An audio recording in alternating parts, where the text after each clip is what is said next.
혹시 인생의 목표가 행복이라고 생각하시나요? 아마 대부분 그럴 텐데요. 그런데 만약에 그 생각 자체가 처음부터 잘못된 거라면 어떨까요? 오늘 같이 이야기 나눠볼 주제는 에밀리 에스파니 스미스의 테드 강연을 바탕으로 한 바로 이 도발적인 질문입니다. 영화 올드보이에 이런 명대사가 나오죠. 네 진짜 실수는 대답을 못 찾은 게 아니야. 틀린 질문만 하니까 맞는 대답이 나올 리 없잖아. 어떠세요? 이 말이 꼭 우리에게 같지 않나요?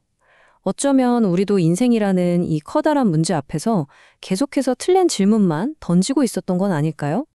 자, 그럼 첫 번째 섹션으로 넘어가서 도대체 우리가 무심코 던져왔던 그 틀린 질문이라는 게 뭔지부터 한번 파헤쳐 보겠습니다. 우리 살면서 이런 질문 정말 수없이 던지잖아요. 어떻게 하면 행복해질 수 있을까? 하고요. 마치 이게 인생의 정답을 찾는 유일한 열쇠라도 되는 것처럼 말이죠. 근데 만약에 말이죠? 이 질문 자체가 시작부터 잘못 꿰어진 단추라면 어떨까요? 잘못된 질문으로는 절대 만족스러운 답을 찾을 수가 없겠죠. 아니, 근데 행복을 쫓는 게 왜 문제가 된다는 걸까요? 좋으려고 하는 거잖아요. 그쵸? 자, 두 번째 섹션에서는요. 바로 이 행복이라는 목표가 사실은 어떤 근본적인 문제점들을 가지고 있는지 한번 짚어보겠습니다. 행복을 쫓을수록 오히려 우리가 더 지치게 되는 데에는 크게 두 가지 이유를 들 수 있어요. 첫 번째는 행복이란 게 사실 너무 막연하고 기준도 애매하다는 거고요. 그리고 두 번째는 우리가 자꾸만 행복을 성공이랑 똑같은 걸로 착각한다는 점이에요. 자, 한번 생각해 보세요. 우리 사회에서 통하는 일종의 행복 공식 같은 게 있잖아요. 좋은 직장에 들어가고 완벽한 파트너를 만나고 또 멋진 집을 사면 그럼 행복해질 거다. 이게 바로 우리가 믿는 이론이죠. 근데 현실은 진짜 그럴까요? 강연자는 오히려 이런 외적인 조건들을 쫓으면 쫓을수록 마음속은 더 텅 비고 끊임없이 불안해지는 경우가 훨씬 많다고 지적합니다. 이거야말로 정말 아이러니한 역설 아닌가요? 행복해지려고 정말 필사적으로 애를 쓰는데 우리 사회는 그 어느 때보다 더 불안하고 우울하다는 거예요. 이건 뭔가 근본적으로 단단히 잘못됐다는 아주 강력한 신호겠죠. 자, 그럼 행복이 정답이 아니라면 우리는 도대체 뭘 쫓아야 할까요? 세 번째 섹션에서는 바로 그 대안으로 떠오른 새로운 목표, 바로 의미에 대해 이야기해 볼 겁니다. 여기서 가장 중요한 건 바로 질문의 전환이에요. 어떻게 하면 행복해질까? 이 막연한 질문에서 이제 그만 벗어나서 나는 왜 사는가? 하는 훨씬 더 근본적인 질문을 스스로에게 던져보는 거죠. 어때요? 이 간단해 보이지만 아주 깊이 있는 관점의 변화가 모든 걸 바꿀 수도 있습니다.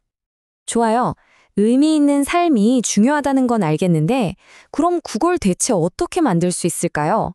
자, 네 번째 섹션에서는 아주 구체적이고 실질적인 방법을 알려드릴게요. 바로 삶의 의미를 만드는 네 가지 기둥입니다. 강연자는 의미 있는 삶을 튼튼하게 받쳐주는 네 개의 기둥이 있다고 말하는데요. 그게 바로 소속감, 목적, 초월, 그리고 스토리텔링입니다. 지금부터 우리 같이 이 네 가지 기둥을 하나씩 차근차근 세워보죠. 첫 번째 기둥은 소속감이에요. 이건 그냥 아는 사람이 많다, 인맥이 넓다 이런 뜻이 전혀 아니에요. 내가 굳이 꾸미지 않고 그냥 있는 그대로의 나 자신으로 있을 때 온전히 받아들여지는 그런 깊은 유대감을 말하는 거죠. 뭐 가족이나 정말 친한 친구와의 관계는 물론이고요. 심지어는 잠시 들른 카페에서 직원이 건네는 따뜻한 미소 같은 그런 아주 사소한 순간에서도 이런 소속감은 충분히 느낄 수 있다고 합니다. 두 번째 기둥은 목적입니다. 여기서 핵심은요, 관점을 정말 180도 확 바꾸는 거예요. 내가 이 회사에서 뭘 얻을 수 있지? 이 관계에서 내가 얻는 게 뭐지? 이런 생각에서 벗어나서 나는 내 재능과 시간을 써서 뭘 줄 수 있을까? 이렇게 질문을 완전히 바꿔보는 겁니다. 그러니까 목적이라는 건 나 자신보다 더 큰 무언가를 위해서 나의 강점을 기꺼이 사용하는 거예요. 강연에서는 의사가 자신의 의술로, 또 작가가 글로 사람들을 돕는 걸 예로 들었는데요. 이게 꼭 그렇게 거창한 일일 필요는 없어요. 부모가 아이를 위해 헌신하는 것, 개발자가 사람들에게 유용한 앱을 만드는 노력, 이 모든 게 우리 삶에 아주 단단한 목적을 만들어줍니다. 세 번째 기둥은 초월. 다른 말로 하면 몰입이에요. 여러분도 그런 경험 있으시죠? 그림을 그리거나 악기를 연주하거나 아니면 어떤 어려운 문제에 집중할 때 주변의 모든 게 사라지고 거기에 완전히 빠져들어서 시간 가는 줄도 심지어 나 자신마저 잊게 되는 그런 순간들 말이에요. 바로 그 플로우 상태가 우리 삶에 깊이를 더해주는 아주 중요한 의미의 원천이 된다는 거죠. 그리고 마지막, 네 번째 기둥은 바로 스토리텔링입니다. 이 말을 한번 들어보세요. 당신은 당신 인생 이야기의 작가이다. 와, 정말 힘이 나는 말 아닌가요? 자, 이제 드디어 마지막 섹션입니다. 앞에서 우리가 세운 이 기둥들을 하나로 엮어서 우리 스스로가 자신의 이야기를 완성해 볼 시간이에요. 이게 바로 스토리텔링이 가진 진짜 힘입니다. 우리는 과거에 일어났던 일들을 어떻게 해석할지 선택할 힘이 있어요. 예전의 아픔이나 실패를 그냥 그땐 정말 안 좋았지 하는 나쁜 기억으로만 놔두는 게 아니고요. 바로 그 경험 덕분에 지금의 내가 있는 거야. 그 시련이 날 훨씬 더 강하게 만들었어. 이렇게 의미를 부여하면서 내 인생의 이야기를 다시 쓸 수 있다는 거죠. 자, 그럼 한번 정리해 볼까요? 의미 있는 삶을 만드는 건 결국 이 네 가지 기둥을 세우는 일입니다.